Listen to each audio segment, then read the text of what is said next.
Assalamualaikum warahmatullahi wabarakatuh. Waalaikumsalam warahmatullahi wabarakatuh. Selamat malam Ibu, Mbak, dan Mbak. Sebelumnya, perkenalkan nama saya Darina Ramadhani, kelas 12 Farmasi, SMK Mulia Husada Purwokerto. Di sini saya mendapatkan tugas untuk melakukan penyuluhan tentang penggolongan obat berdasarkan peraturan perundang-undangan serta penggunaan antibiotik yang benar. Sebelumnya saya bagikan terlebih dahulu untuk brosurnya.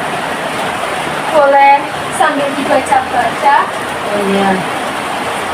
Terima kasih. Ya, Terima kasih.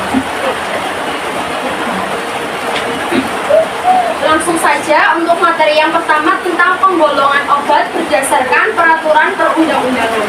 Jadi penggolongan obat berdasarkan peraturan perundang-undangan yaitu ada 7. Langsung saja yang pertama obat bebas. Obat bebas memiliki logo dengan lingkaran berwarna hijau dan garis tepi berwarna hitam.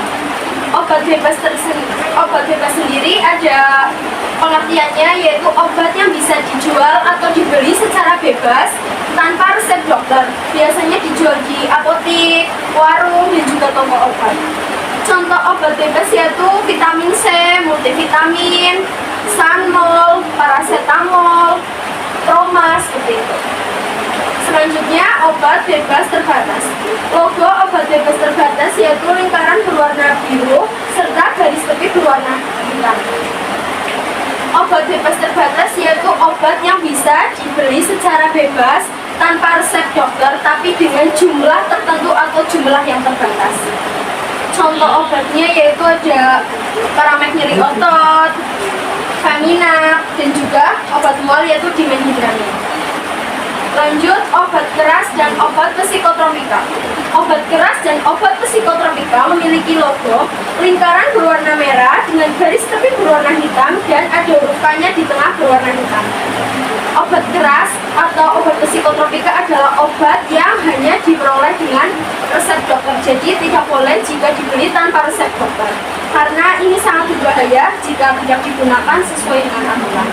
Contoh obat keras ada amoxicillin, asam mefenamat, seperti itu. Untuk obat psikotropik contohnya diazepam. Lanjut ke obat narkotika. Obat narkotika memiliki logo lingkaran berwarna putih, garis tepinya warna merah, terus di tengah-tengahnya ada logo seperti palang merah berwarna merah. Obat narkotik sendiri adalah obat keras yang hanya bisa diperoleh dengan resep dokter dan bisa menyebabkan kecanduan. Jadi harus hati-hati dalam penggunaannya. Contoh obat narkotik sendiri yaitu kodein, biasanya digunakan untuk meredakan batuk, seperti itu. Lanjut ke obat tradisional. Obat tradisional ada 3, yaitu jamu, obat herbal terstandar, dan fitofarmaka. Untuk jamu memiliki logo lingkaran berwarna putih, garis tepinya warna hijau, di tengah-tengahnya ada gambar ranting dan juga daun. Obat atau jamu ini memiliki pengertian obat tradisional yang belum melalui uji klinis, khasiatnya hanya terbukti secara empiris atau berdasarkan data. Biasanya berdasarkan pengamatan dan juga secara turun-temurun. Contoh jamu yaitu komik herbal, biji beling, neprolit, esmat, seperti itu.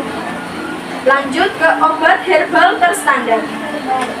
Obat herbal terstandar atau sering kita dengar OHT memiliki logo lingkaran berwarna putih dengan garis tepi berwarna hijau dan ada jari-jari daunnya sebanyak 3 di tengah.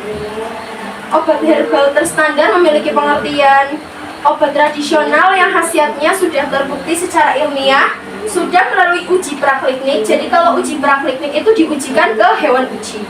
Bahan baku dan peralatan yang digunakan dalam pembuatan juga telah terstandarisasi. Contoh obatnya yaitu tolak angin, obat batuk herbal, dan juga diapet. Terakhir, fitofarmaka. Fitofarmaka memiliki logo lingkaran berwarna putih dengan garis tepi berwarna hijau. Ada jari-jari daunnya sejumlah 6 yang membentuk seperti bintang.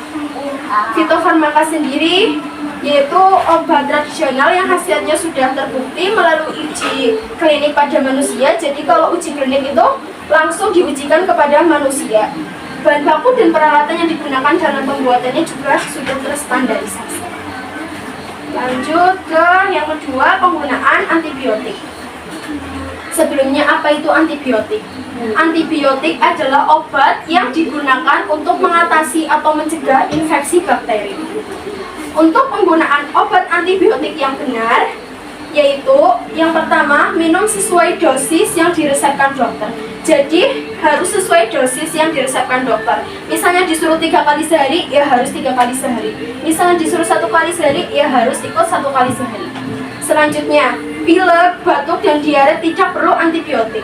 Jadi kalau misalnya pilek, batuk, diare, jangan langsung minum antibiotik atau membeli antibiotik. Harus disesuaikan dengan gejala dan keluhannya terlebih dahulu. Lanjut, jangan membeli sendiri tanpa resep dokter. Jadi sudah dijelaskan ya, untuk antibiotik kan masuk ke obat keras nih, berarti harus dibeli dengan resep dokter seperti itu. Selanjutnya, memahami informasi penggunaan antibiotik oleh tenaga medis dan minum antibiotik hingga tuntas dan rutin. Biasanya kalau misalnya dikasih obat dari puskesmas atau dokter atau rumah sakit, biasanya kalau antibiotik disuruh gimana? Habiskan. Ya betul, dihabiskan. Kenapa harus dihabiskan? Karena kalau misalnya antibiotik tidak dihabiskan, maka akan menimbulkan resistensi. Mbak, resistensi itu apa ya? Oke, Ibu izin menjawab. Jadi resistensi itu kondisi di mana virus dan bakteri yang ada di tubuh kita itu sudah tidak mempan dengan antibiotik. Jadi kalau misalnya kita udah resistensi obat antibiotik itu, kita dikasih antibiotik pun kita nggak akan sembuh seperti itu, karena virus dan bakterinya sudah kebal di tubuh kita. Ya. Selanjutnya, antibiotik juga biasanya tidak boleh diulang tanpa menghubungi dokter. Lalu untuk misalnya penggunaan selama 3 hari itu tidak sembuh, maka harus langsung menghubungi dokter untuk periksa lebih lanjut. Seperti itu. Apakah sudah cukup jelas atau ada yang ingin ditanyakan? Saya mau bertanya, Mbak, apa ada syarat obat yang bisa dibeli tanpa resep dokter?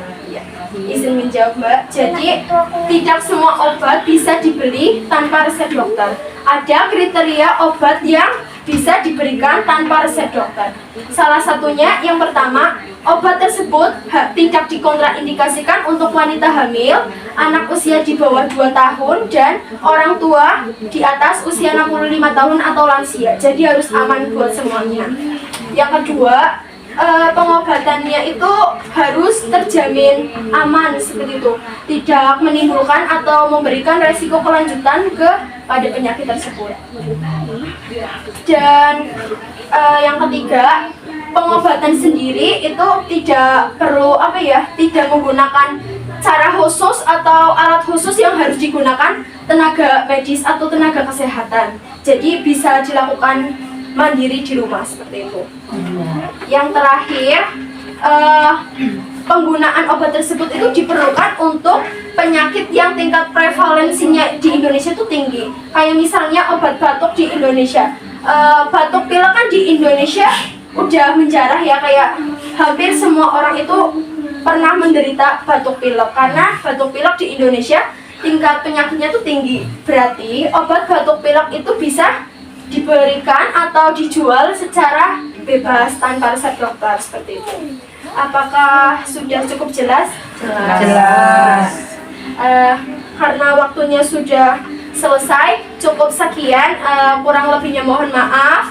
Dan saya juga mengucapkan terima kasih kepada Ibu, Mbak, dan Mbah yang sudah menyempatkan waktunya untuk hadir berkumpul di malam ini.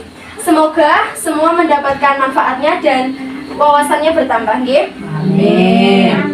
Cukup sekian, kurang lebihnya mohon maaf. Terima kasih. Wassalamualaikum warahmatullahi wabarakatuh. Waalaikumsalam warahmatullahi wabarakatuh.